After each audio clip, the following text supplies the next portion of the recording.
de número 2. Estaremos dando continuidade à exposição deste livro.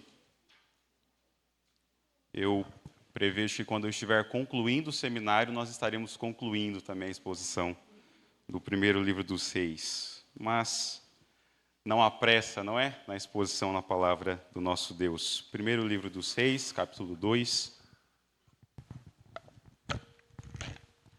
Nós estaremos lendo do verso 28 ao verso de número 35.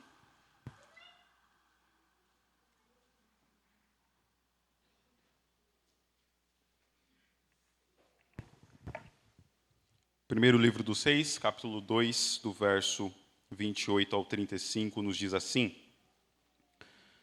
Chegando esta notícia a Joabe, porque Joabe se tinha desviado seguindo a Adonias, ainda que se não desviara seguindo a Absalão. Fugiu ele para o tabernáculo do Senhor e pegou nas pontas do altar. Foi dito ao rei Salomão que Joabe havia fugido para o tabernáculo do Senhor, e eis que está junto ao altar. Enviou, pois, Salomão a Benaia, filho de Joiada, dizendo: Vai, arremete contra ele. Foi Benaia ao tabernáculo do Senhor e disse a Joabe: Assim diz o rei, sai daí. Ele respondeu: Não, morrerei aqui. Benaia tornou com a resposta ao rei, dizendo: Assim falou Joabe, e assim me respondeu. Disse-lhe o rei: Faze como ele te disse. Arremete contra ele e sepulta-o, para que tires de mim e da casa de meu pai a culpa do sangue que Joabe sem causa derramou. Assim o Senhor fará recair a culpa de sangue de Joabe sobre a sua cabeça, porque arremeteu contra dois homens mais justos e melhores do que ele, e os matou à espada, sem que Davi, meu pai, o soubesse. Isto é, a Abner, filho de Ner, comandante do exército de Israel, e a Amassa, filho de Jeter, comandante do exército de Judá. Assim recairá o sangue deste sobre a cabeça de Joabe e sobre a cabeça da sua descendência para sempre. Mas a Davi e a sua descendência, e a sua casa, e ao seu trono, dará o Senhor paz para todo sempre. Subiu Benaia, filho de Joiada, arremeteu contra ele e o matou, e foi sepultado em sua casa no deserto. Em lugar de Joabe, constituiu o rei por comandante do exército a Benaia, filho de Joiada, e em lugar de Abiatar, a Zadoque por sacerdote. Vamos orar mais uma vez? Eterno Deus, nós nos colocamos diante de Ti, Senhor, nessa noite, diante da Tua palavra que é pura, que é perfeita, que é apta para corrigir nossos corações, instruir nossas mentes, nos fazer mais santos e mais parecidos com Teu Filho Jesus. Nós queremos pedir, ó Deus, que nessa noite os nossos corações sejam instruídos pela Tua palavra. Que a nossa mente, Senhor, se submeta à vontade e à perfeição do conhecimento que das Tuas Escrituras provém. Fala conosco, Senhor, por intermédio da Tua Santa Escritura. Que ela caia em nosso coração como semente em boa terra. Que ela cresça, que ela dê frutos de arrependimento. Assim nós oramos pelos méritos do Teu Filho Jesus. Amém. Meu irmão, você já ouviu falar de Juan Carlos Ramírez? Juan Carlos Ramírez? Muito provavelmente não. Juan Carlos foi um renomado traficante internacional de drogas, ligado ao famoso Cartel do Norte da Colômbia. Este homem chegou a ser considerado pelo FBI o segundo homem mais perigoso do mundo, atrás apenas de Osama Bin Laden. Juan Carlos foi acusado de mais de 300 assassinatos na América Latina e mais de 15 assassinatos nos Estados Unidos. Conta a história, meu irmão, que depois de diversos anos envolvidos com o tráfico internacional, formação de quadrilha, assassinato, Juan Carlos foge para o Brasil, usando uma identidade falsa. Durante o período que ele estava escondido aqui em nosso país, ele tentou, de todo modo, passar uma imagem de um homem direito. Mudou sua postura, começou a viver em um condomínio de luxo aqui no estado de São Paulo. E ele tenta, de todas as formas, construir uma aparência diferente daquela que o seu passado revelava dele.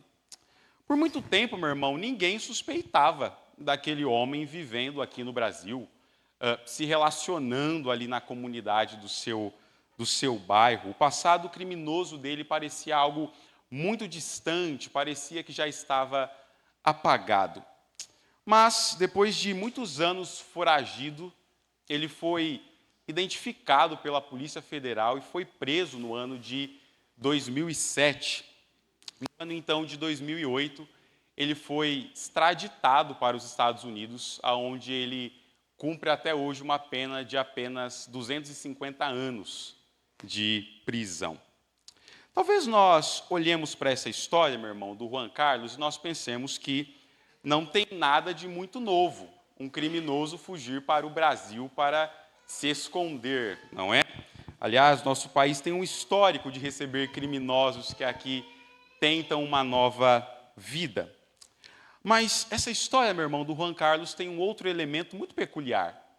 Uma das coisas que este homem fez durante a sua estadia aqui em nosso país, para tentar se desvencilhar do seu passado, era frequentar uma igreja.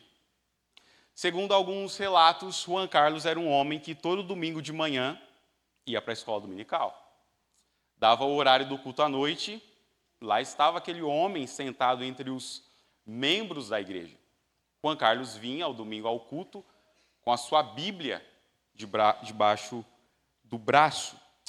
Ele que tinha a violência como uma de suas marcas principais, que tinha cometido esses inúmeros crimes, tentava agora, inclusive por meio da religião e por meio da igreja, tentar passar uma outra imagem de quem ele realmente era. A história que nós acabamos de ler aqui no primeiro livro dos Reis conta também de um homem que, da mesma forma que Juan Carlos, tenta passar uma outra imagem tentando esconder o seu passado. Nós veremos hoje a história de um antigo líder de Israel que tinha sede de violência, que tinha sede de vingança e que, por meio do altar do Senhor, tenta camuflar o seu passado. É a história de Joabe. Muita coisa aconteceu, queridos, até chegarmos aqui no verso de número 28. Nós vimos no início do livro a situação do rei Davi. Como ele estava velho, como ele não conseguia se aquecer, como ele manda buscar Abisag, a sunamita, a cuidadora que vai, nos últimos dias de Davi, tentar reconfortá-lo em seu leito de morte. Nós vimos o seu filho Adonias tentando usurpar o seu trono enquanto Davi ainda estava vivo. Nós vimos Natã e Batseba advogando pela causa de Salomão como o verdadeiro rei escolhido por Deus para o lugar de Davi. Nós vimos depois o próprio Adonias clamando a Salomão por um induto, uma benevolência para que Salomão não o matasse. Nós vimos Davi dando instruções para Salomão antes da sua morte e de quais características ele precisava ter para governar o reino de Israel. Nós vimos Adonias tentando ser o rei de Israel e da sua fatídica morte ocasionada exclusivamente por conta do seu pecado. E no último sermão nós vimos Salomão lidando com Abiatar, um antigo sacerdote que havia seguido Absalão, mas que foi poupado, sendo exilado em uma cidade de refúgio.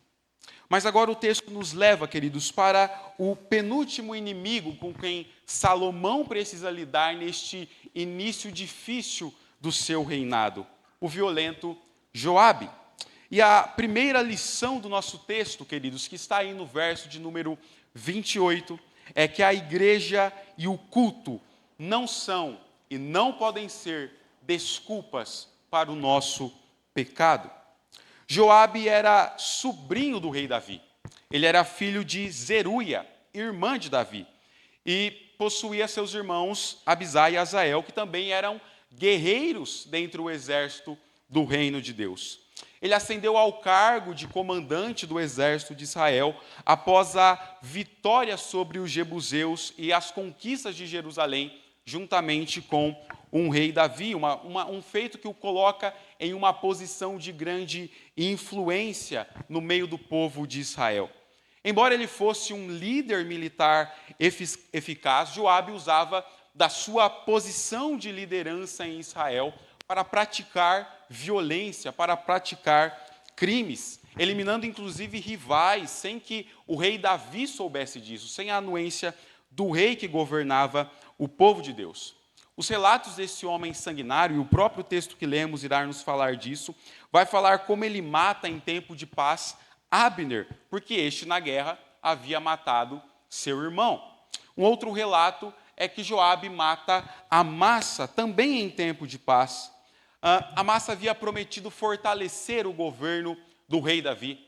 Havia prometido que ele seria leal a este reino e que ele ajudaria o rei Davi a consolidar o seu poder sobre a nação que Deus havia lhe constituído como rei. É interessante que o texto bíblico vai nos narrar o modo como Joabe faz isso.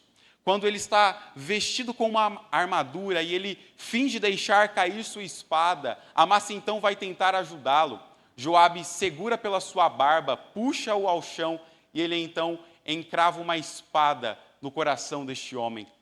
Um crime que choca o povo de Deus, um crime que não havia motivo para que Joabe cometesse, mas visando, quem sabe, possuir toda a liderança do exército de Israel, ser um comandante militar influente, eliminar os seus inimigos, ele comete um crime sem nenhum motivo, ou melhor, um motivo totalmente torpe, totalmente pecaminoso.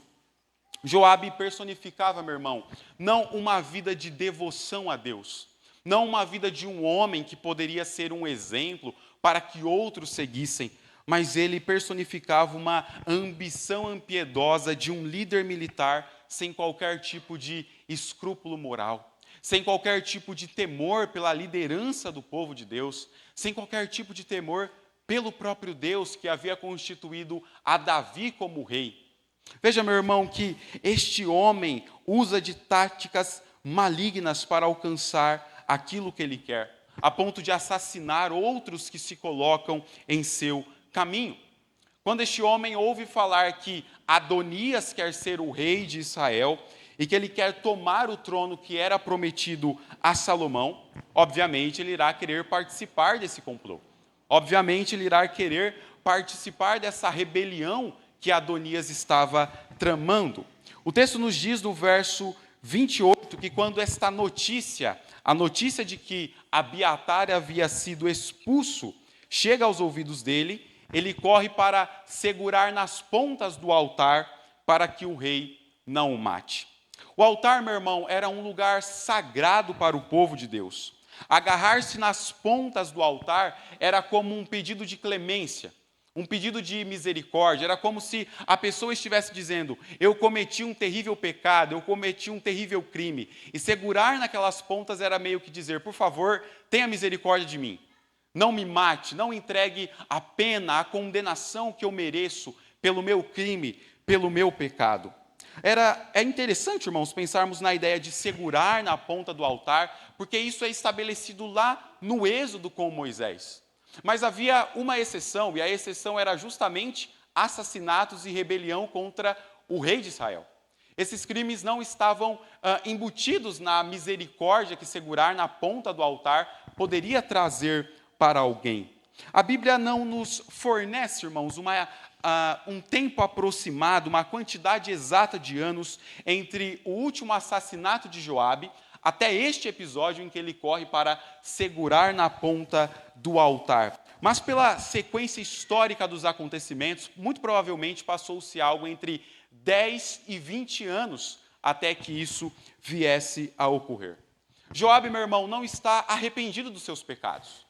Joabe não está sentindo o peso do pecado sobre ele, de desobedecer às ordens do rei, de pecar contra o Deus de Israel e agora dele correr até o altar e pedir por misericórdia.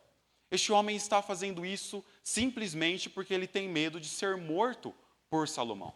Ele está fazendo isso não porque ele entende que ele feriu a santidade de Deus com os seus pecados, mas ele está fazendo isso justamente porque o seu interesse em viver é muito maior do que o seu interesse em amar a Deus e honrar a liderança que Deus havia instituído sobre o seu povo. Algo ainda, irmãos, é mais revelador nessa história deste homem. Durante toda a sua vida, Joabe nunca demonstrou ser um homem que se importou com Deus. Nunca demonstrou ser um homem que se importou com o tabernáculo, com os sacerdotes ou com o próprio altar. Mas quando ele estava em perigo, ele foge justamente para o lugar que ele ignorou durante toda a sua vida. O lugar que ele simplesmente menosprezou durante toda a sua história é agora o lugar que ele quer tomar como refúgio para fugir da condenação do seu pecado, para fugir do justo juízo que viria sobre ele por ter derramado sangue inocente.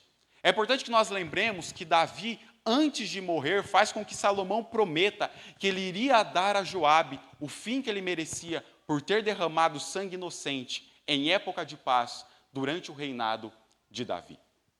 Queridos, é interessante pensarmos o que esse texto quer nos ensinar e o que a história deste homem tem de aplicações para a nossa vida. Samuel, eu nunca matei ninguém. Eu não sei se correr aqui na igreja e segurar nas pontas do altar pode talvez evitar que a condenação de Deus venha sobre os meus pecados.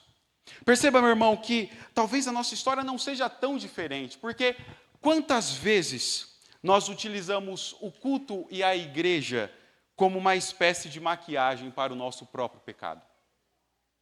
Quantas vezes, queridos, nós utilizamos os elementos que Deus instituiu como ajuntamento solene para o seu povo, como uma espécie de teatro, onde eu irei colocar a minha máscara e fazer a minha encenação de um bom cristão?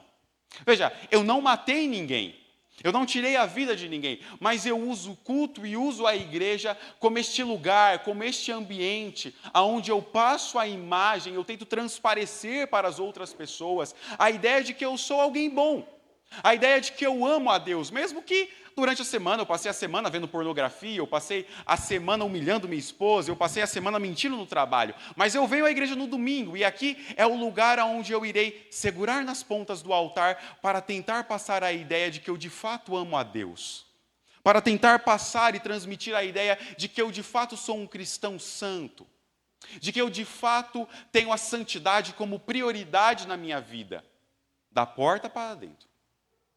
Quantas vezes, irmãos, o ambiente religioso que nos cerca é tomado como essa espécie de bode expiatório para que os meus pecados não transpareçam, para que a minha vida de erro, a minha vida de iniquidade, a minha vida de afronta à santidade de Deus não seja transmitida para os outros que estão ao meu redor.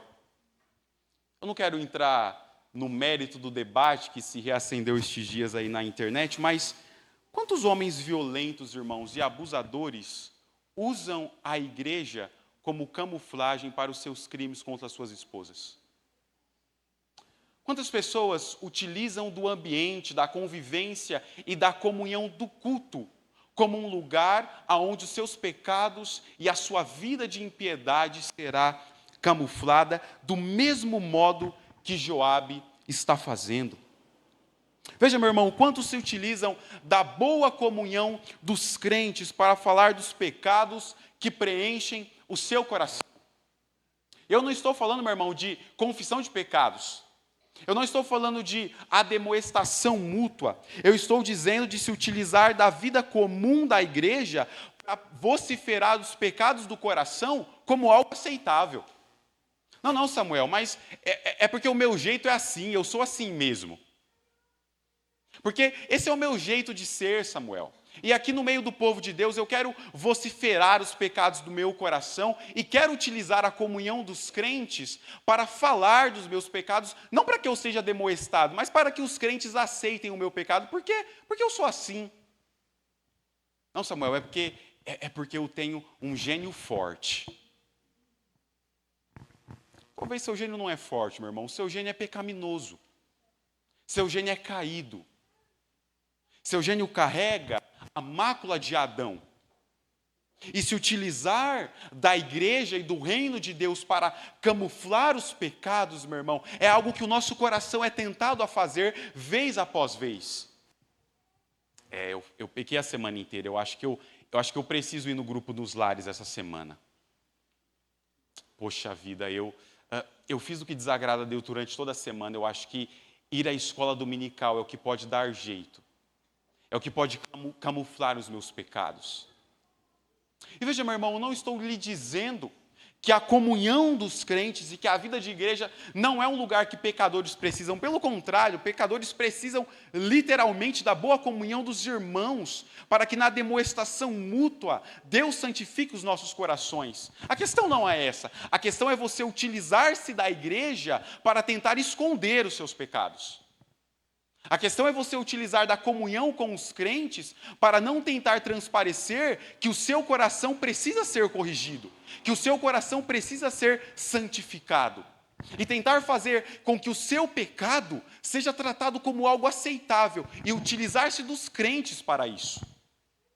Porque quando nós fazemos isso, irmãos, nós estamos lado a lado com este homem que está correndo, segurando nas pontas do altar e dizendo: eu mereço ser perdoado, não porque eu estou arrependido, mas porque eu estou segurando nas pontas do altar. Mas porque segurar nas pontas do altar faz com que você deva exercer clemência e misericórdia para a minha vida.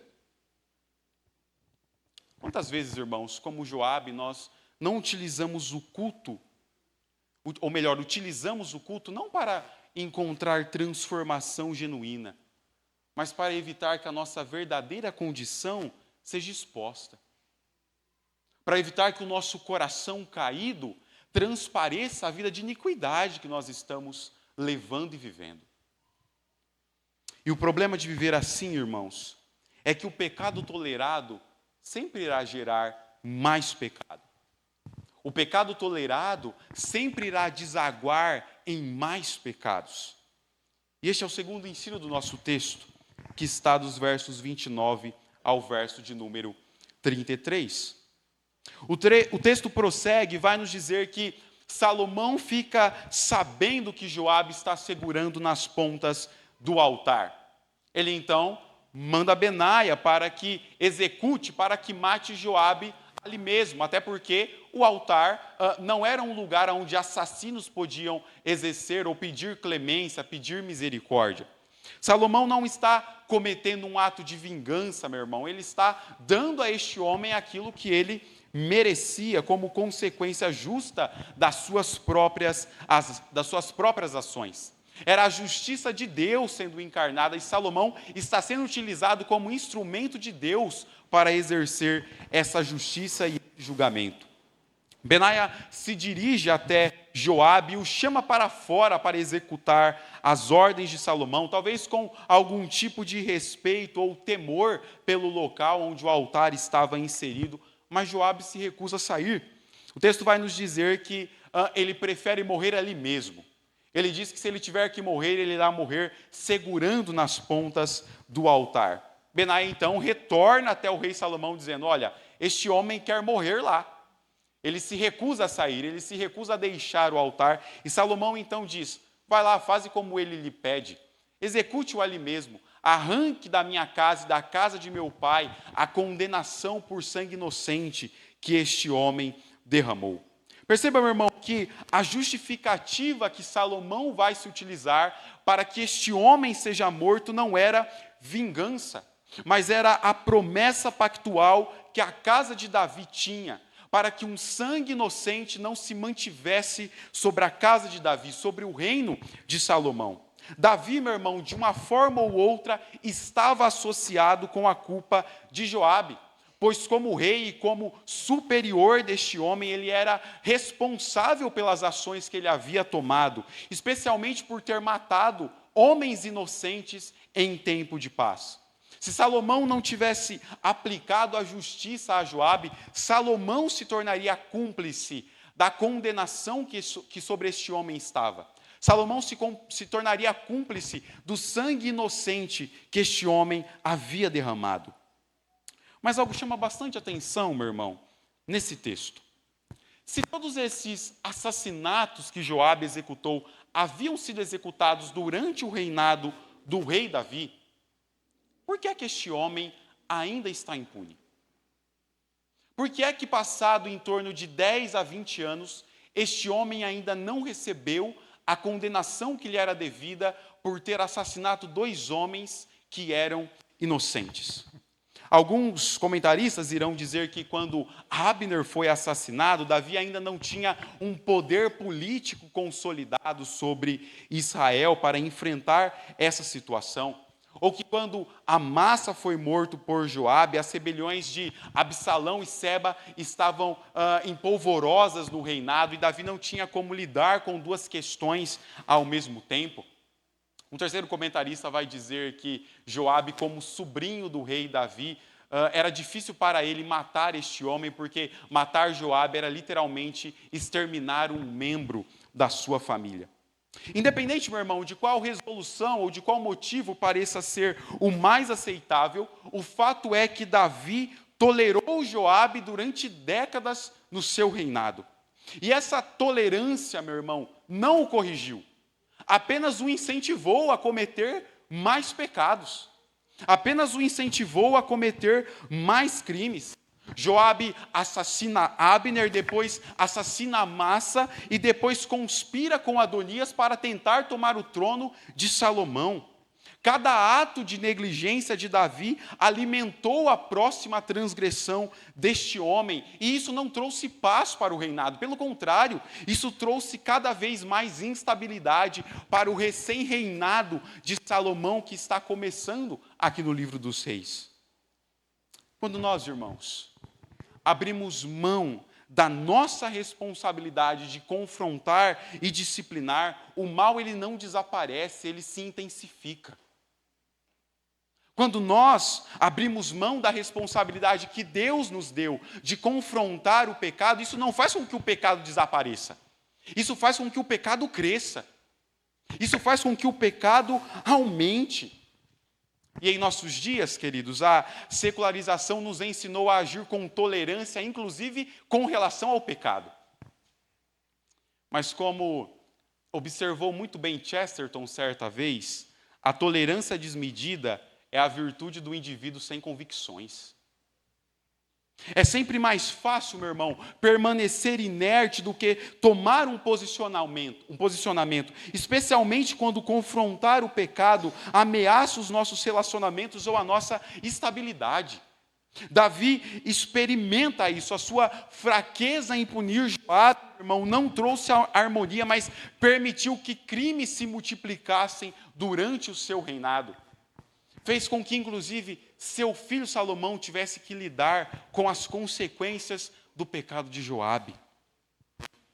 A questão central, irmãos, que nós muitas vezes esquecemos é que tolerar pecados é tão errado quanto cometê-los. Quando havia pecado, meu irmão, em um crente específico e a liderança não fazia nada, o apóstolo Paulo ordenava que o transgressor fosse expulso do meio do povo de Deus, para que a igreja fosse purificada. E deixar de corrigir o faltoso, deixar de corrigir o pecaminoso, vai nos dizer o apóstolo Paulo, jamais iria trazer purificação para a igreja. Jamais iria trazer santificação para o povo de Deus, para o reino de Deus. O próprio Davi, irmãos, exemplifica isso. Davi, e essa história é muito conhecida, ele evita as suas responsabilidades militares de ir para a guerra, e evitar as suas responsabilidades o expôs a uma tentação. E sendo exposto a uma tentação, o seu olhar lascivo por Batseba inflama a sua luxúria, e a sua imoralidade o leva a cometer um assassinato. Você percebe o efeito dominó que o pecado está trazendo sobre a vida de Davi? Como observa muito bem, meu irmão, Jerry Bridges, no seu famoso livro Pecados Intocáveis, pecados aparentemente pequenos funcionam como porta de entrada para transgressões maiores. O assassinato deste homem, meu irmão, ou melhor, o seu espírito de assassino tem suas raízes na ira, que se desenvolve em amargura, depois em ódio e finalmente em homicídio.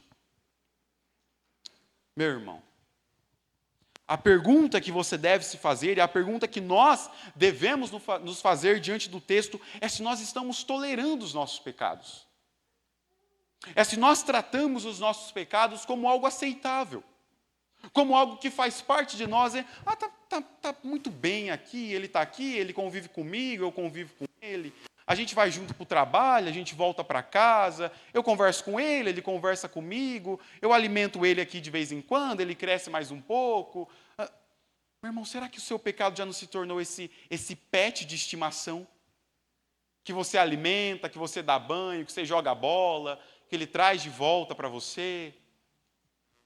Porque quando nós toleramos o pecado, irmãos, como algo inofensivo, ele irá abrir portas para mais pecados.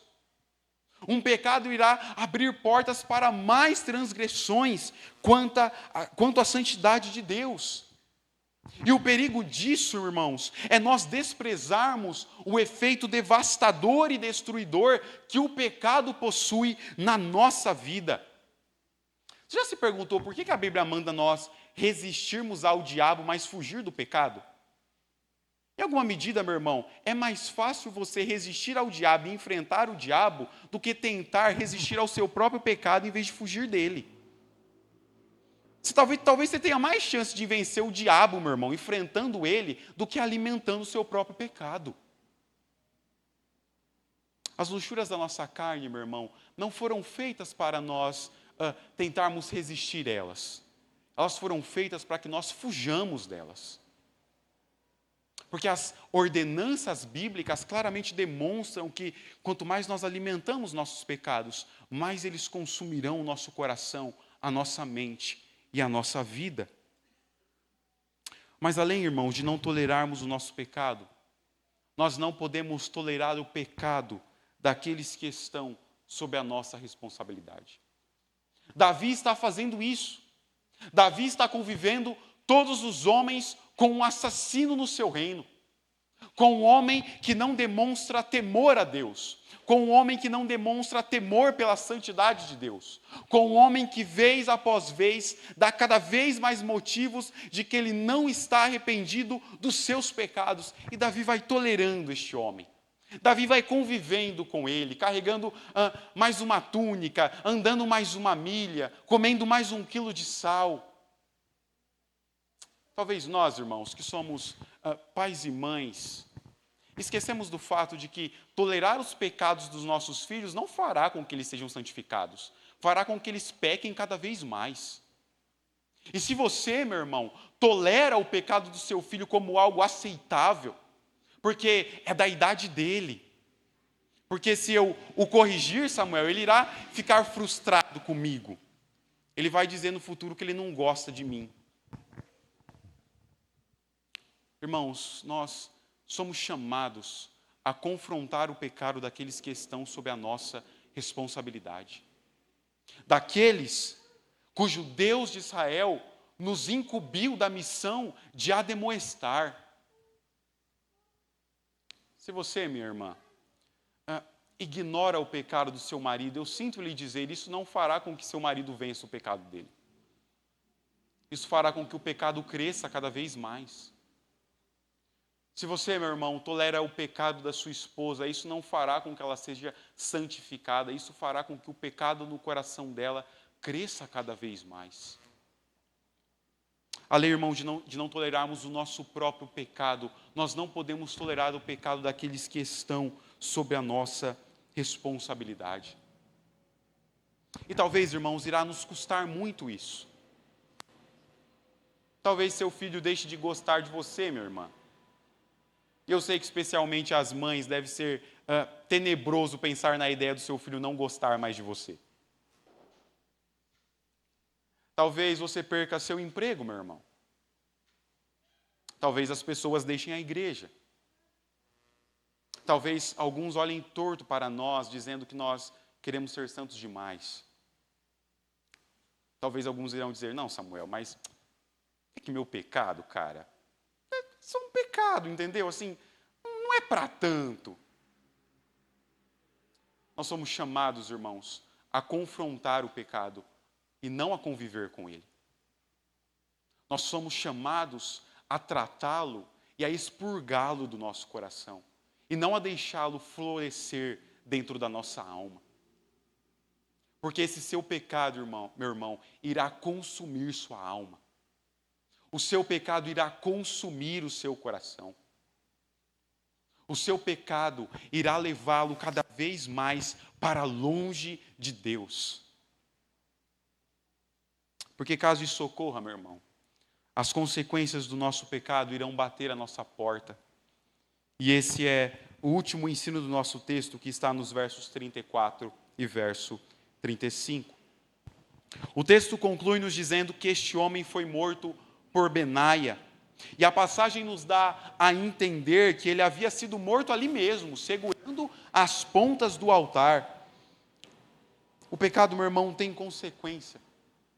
E a história deste homem, a história de Joabe, exemplifica essa realidade. A sua execução não foi uma execução arbitrária, mas a manifestação inescapável das suas ações criminosas. E essa é uma verdade, meu irmão, que permeia todas as Escrituras. As consequências do pecado baterão à nossa porta. Você se lembra de Acã? Aquele que havia roubado ouro, prata e um manto precioso lá em Jericó, na conquista com Josué. Como resultado, meu irmão, a ira do Senhor se acende contra todo o povo, e o texto irá nos dizer que Acã perde a sua própria vida. Não apenas ele, mas toda a sua família é morta com ele como consequência do seu pecado. A Bíblia vai nos relatar que Deus havia ordenado que Saul exterminasse, destruísse completamente Amaleque e todas as suas posses, mas Saul obedece parcialmente, poupando a vida do rei amalequita. Por conta desta desobediência, o Senhor Deus diz que havia já escolhido um homem melhor, um homem que iria tirar o reino de Saul e possuí-lo para si. Você se lembra de Geazi, meu irmão? Aquele que era ajudante do profeta Elias, e que quando cobiça os tesouros de Naamã, a lepra que estava neste homem agora vem sobre ele como consequência do orgulho do seu coração. Queridos, as Escrituras são claras ao nos ensinar que, embora Deus seja misericordioso para nos perdoar, e para nos perdoar os pecados que estamos de fato arrependidos, as consequências naturais e espirituais do pecado baterão à nossa porta. As consequências do pecado, meu irmão, de uma forma ou outra, têm um preço que serão cobradas de nós. Seja por sofrimento pessoal, seja por um impacto duradouro na vida de relacionamentos ou na vida da nossa comunidade. E da mesma forma, irmãos, quando começamos este sermão, talvez você diga que você nunca matou ninguém. E que bom. Talvez, meu irmão, você não pague com a vida como Joabe, mas talvez você veja o seu casamento acabar por tolerar o pecado. Talvez, meu irmão, você não pague com a vida como Joabe pagou, mas talvez você veja seus filhos odiarem a Deus por tolerar o pecado, o seu e os dele. E deixe-lhe dizer, meu irmão, algo neste ponto. Quando a Bíblia diz que nós devemos disciplinar aqueles que estão sobre a nossa guarda, é porque não discipliná-los também é pecado. Não disciplinar o faltoso, não corrigir aqueles que estão sobre a nossa responsabilidade, também é pecado contra Deus. Talvez você não pague com a sua vida, meu querido adolescente, mas talvez você se veja daqui a alguns anos tão igual aos seus colegas que você sempre viu marcas de impiedade por tolerar o seu pecado. Ou talvez, meu irmão, o seu caso possa ser mais extremo. Talvez você passe a vida inteira sem sofrer nenhum tipo de dano nessa terra por conta do seu pecado. Talvez você passe, meu irmão, a vida inteira sem qualquer tipo de consequência por isso. Comamos e bebamos, que amanhã morreremos. Talvez você passe a sua vida, meu irmão, alimentando o seu pecado, e tudo bem, eu fui promovido no trabalho, meus filhos estão bem, meu salário aumentou. Talvez você passe a sua vida alimentando a cobiça do seu coração, sem que isso traga consequências imediatas e diretas para a sua vida, e isso de fato pode acontecer. Mas lembre-se, meu irmão, que quando você faz isso, você está se auto-enganando, porque a nossa vida ela é corandel, a nossa vida é diante de Deus. A nossa vida é diante daquele a quem os nossos pecados não podem ser camuflados. A nossa vida está diante daquele que não adianta nós segurarmos na ponta do altar como uma tentativa de camuflar os erros do nosso coração, se não houver um arrependimento verdadeiro. Philip Ryken, comentando este verso, vai nos dizer assim: se não nos arrependermos de nossos corações violentos, mas insistirmos em abusar do poder para conseguir o que queremos de outras pessoas, não haverá lugar para nós no reino de Deus. Ir à igreja não nos salvará, tampouco como ir ao tabernáculo salvou Joabe. Talvez, meu irmão, a sua vida de pecado esteja confortável, e eu volto a lhe dizer, de fato, talvez ela esteja confortável, meu irmão. Talvez está tudo bem com o pecado, e está tudo bem, Samuel, eu gosto dele, ele gosta de mim, a gente é amigo. Mas, meu irmão, trocar a sua vida por alimentar o pecado do seu coração não lhe salvará.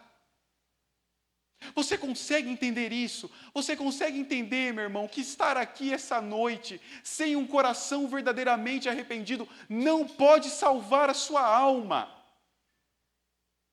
A Bíblia diz: loucos, esta noite pedirão a tua alma, e o que você tem a oferecer? Segurar nas pontas do altar do tabernáculo, meu irmão, fazer parte de uma sociedade da nossa igreja, ser legal entre os irmãos, ser bem-quisto, ser bem-visto, não pode salvar a sua alma, se você alimenta o pecado do seu coração. O nosso chamado, irmãos, e o chamado de Deus a nós, é para que nós o amemos, e o amemos de tal forma a expurgar o pecado que em nós habita, a guardar os nossos olhos, a guardar a nossa mente, a guardar o nosso coração, a amar o que Deus ama e a odiar o que Deus odeia. Isso é santidade, meu irmão. E eu sei que você ama a Deus, mas você pararia de ouvir bobagem por causa de Deus. E eu sei que você diz que você ama a Deus, meu irmão, mas você começaria a honrar sua esposa por amor a Deus. Eu sei que você diz que você ama a Deus, mas você começaria a disciplinar seus filhos por amar a Deus. Eu sei, meu querido adolescente, que você diz que você ama a Deus, mas você pararia de negá-lo entre os seus amigos. Porque vir aqui, meu irmão, e segurar nas pontas do altar não pode fazer com que a nossa alma seja salva. Você precisa entender, crente, que tolerar o seu pecado irá lhe levar cada vez mais para um abismo de pecado. Tolerar o pecado, meu irmão, não irá trazer paz para o seu coração. E eu sei, meu irmão, eu sei como dói tratar pecados que nós estamos acostumados com eles, eu sei. Eu sei como arrancar esse band-aid, meu irmão, e começar a arrancar essa ferida que já está podre aí de pecado, dói. Mas se você não fizer isso, meu irmão, esse pecado seu irá te consumir como uma gangrena. Ele irá consumir sua alma, ele irá consumir seu coração, ele irá consumir sua família, ele irá consumir seu relacionamento com Deus. Mas diante disso, irmãos, e diante da dura realidade do pecado sobre a nossa vida, existe uma boa notícia. Existe uma boa nova entre isso tudo. Porque a única coisa que pode nos salvar, irmãos, não é segurar na ponta do altar. A única coisa que pode nos salvar é uma oferta de sangue que expie os nossos pecados e retire a culpa que está sobre nós. E louvado seja Deus, meu irmão, porque é exatamente esta oferta que o Senhor Jesus faz quando não havia mais oferta possível pelos nossos pecados. Louvado seja Deus, porque a expiação que o Senhor Jesus proporcionou naquela cruz é suficiente para nos expiar os erros, é suficiente para expurgar o pecado da nossa vida, é suficiente para que a nossa alma seja lavada e purificada. Charles Spurgeon, meu irmão, comentando o fim feliz de Joabe, vai nos dizer assim: o Senhor designou um altar na pessoa de seu amado Filho Jesus Cristo, onde haverá refúgio até para o mais vil dos pecadores. Basta que venhamos e nos seguremos nele. Talvez como Joabe, irmãos, nós procuremos meios, altares desconhecidos para tentar fazer com que a culpa do nosso pecado seja expiada. Mas em Jesus Cristo há um verdadeiro altar que pode perdoar pecados. Porque se nós somos grandes pecadores, meu irmão, o nosso Deus é um grande Deus perdoador de pecados. Porque onde habitou o pecado, vai dizer as Escrituras, superabundou a graça do nosso Deus. E eu não sei, meu irmão, com quais pecados você lida. Eu não sei, meu irmão, se você lida com orgulho, eu não sei se você lida com a mentira, eu não sei se você lida com a luxúria, eu não sei quais pecados você precisa tratar no seu coração, você sabe. Mas eu sei que em Jesus Cristo há perdão para os nossos pecados. Eu sei que no verdadeiro altar, onde nós podemos nos assegurar, há expiação para a nossa culpa.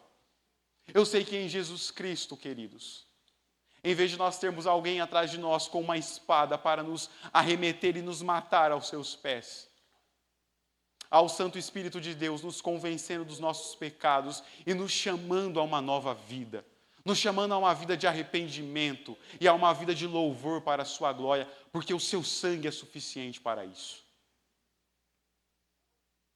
Se nós temos grandes pecados, meu irmão, o Senhor Deus tem um poderoso sangue por intermédio do seu Filho, que pode perdoar os nossos pecados. Se apegue a essa verdade, meu irmão. Se apegue a essa verdade quando você for confrontado em seu pecado. Se apegue a essa verdade, meu irmão, quando a verdade das Escrituras lhe revelarem as transgressões que precisam ser sanadas e tratadas. Se apegue a essa verdade, meu irmão, quando o corpo de Cristo lhe ademoestar e lhe exortar de que seus pecados precisam ser tratados.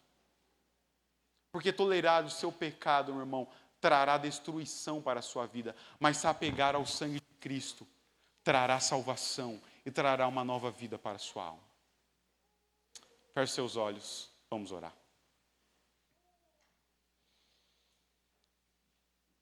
Eterno Deus, nós queremos te louvar, Cristo. Queremos te louvar pela sua palavra, Senhor. Queremos te louvar porque por meio dela o Senhor exorta e corrige as nossas vidas. O Senhor santifica e purifica o teu povo. Quero te louvar, ó Deus, porque a sua palavra vem de encontro aos nossos corações, ó Deus. E por mais, ó Cristo, que num primeiro momento pareça, ó Deus, que ela está nos ferindo, na verdade ela está nos sarando. Senhor, não deixe que nos apeguemos aos nossos pecados.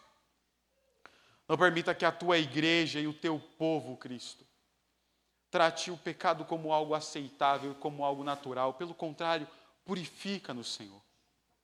Purifica-nos das nossas transgressões. Purifica-nos dos nossos erros. Purifica-nos, Senhor, dos nossos pecados que tantas vezes os acobertamos e os tratamos como aceitáveis em nós mesmos. Purifica-nos, Cristo, porque nós precisamos ser purificados das nossas transgressões. Porque um grande Salvador como o Senhor é o que grandes pecadores como nós necessitamos. E nós sabemos, ó Deus, que por maior que seja o nosso pecado, nenhum deles é maior que o poder purificador do teu sangue, Jesus Cristo, que foi vertido naquela cruz. Nós oramos, Deus, para que o Senhor nos corrija, para que o Senhor corrija o teu povo e para que nós, não como Joabe, ó Deus, vivamos uma vida de pecado, ó Deus, sem ser corrigidos, mas para que nós sejamos tratados em nossos erros, para que a nossa vida de transgressão, Senhor, não seja uma vida com a qual estejamos acostumados, mas seja uma vida que abominemos, ó Deus, para a glória do Teu nome. Santifica-nos, Senhor. Essa é a nossa oração, que fazemos por intermédio do Teu Filho Jesus. Amém.